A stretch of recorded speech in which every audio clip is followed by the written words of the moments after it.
What about UFO abductions?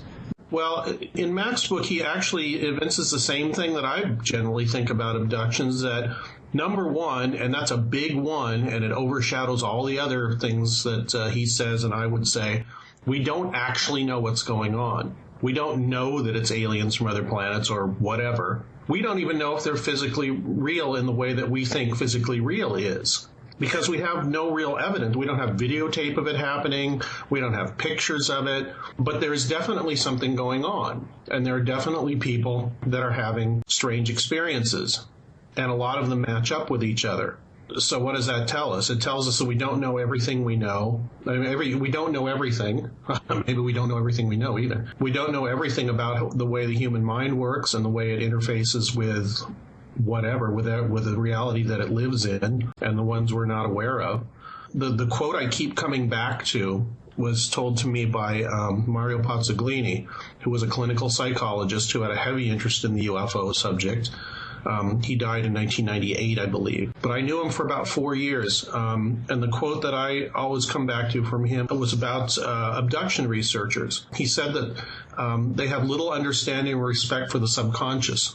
And I think that's kind of the linchpin on what's going on with abduction research, is that they're accepting what people tell them as a reality that any of us could experience given the right circumstances. And I don't agree with that. And neither did Mac, and he went into it extensively in the book. One of the things about and I have a sort of very critical view of the quote, alien abduction, end quote, researchers like Bud Hopkins and David Jacobs and their methodology. But I don't dismiss, and I think most alien abduction, or let's say abduction cases, can be explained without resort to the paranormal. But they're like the UFO phenomenon. There is a residue of cases. I think they are the more weird ones, the more anomalous ones that don't fit sort of the rigid pattern that somebody like David Jacobs would find in every case. The interesting alien abduction cases are the ones that seem to be, to me, much more personal and different.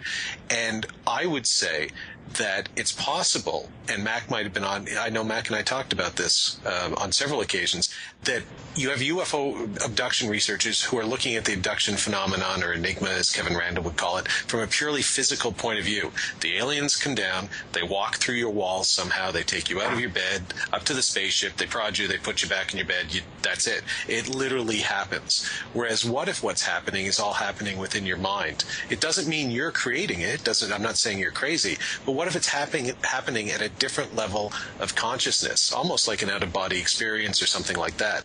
And it could be cryptoterrestrials or aliens or some other intelligence that's non-human contacting us, dealing with us in the only way maybe that we can rationalize within our own subconscious. But it's not actually physically happening. It's happening in our mind. And there's so much about our brain that we don't understand how it works. That idea, to me, seems attractive. And it also helps explain, I think, some of the similarities between the alien abduction mythos stories and the fact that these kinds of encounters have been going on for all of recorded human history. It's just a different, it used to be succubi or old hags, and now it's aliens. So maybe they're contacting us through our subconscious in ways that we can understand in our own particular time period.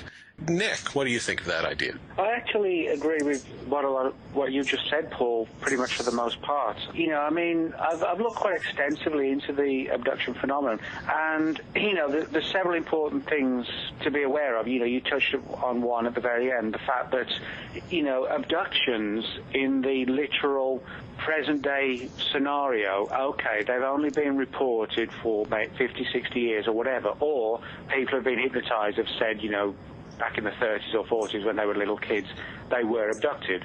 But, abductions as such don't go back much before that. But encounters and abductions undertaken by mysterious creatures, bizarre entities, go back to the dawning of time. You can go back to ancient Babylon, where they had legends and tales of demonic entities that had an obsessive interest in human reproduction and babies.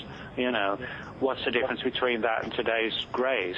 In the 1500s and 1600s in Britain, I can tell you, coming from Britain, there's a huge body of literature about fairy encounters where a guy would, go off into the woods and he'd lose track of time. He'd be taken to the fairy kingdom where he has to mate with the fairy queen. He comes back to reality. He thinks 3 days has gone by and 45 minutes has gone by. People who deny there's not a parallel here are actually denying part of the phenomenon. There is a parallel. It's just that the UFO motif, it's the present-day motif.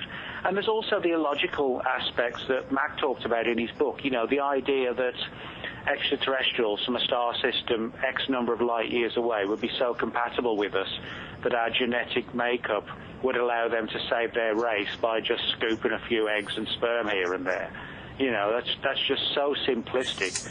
Are these abductions individual experiences, or are people just tapping into something that goes on anyway, like turning on your TV set and seeing Channel 304?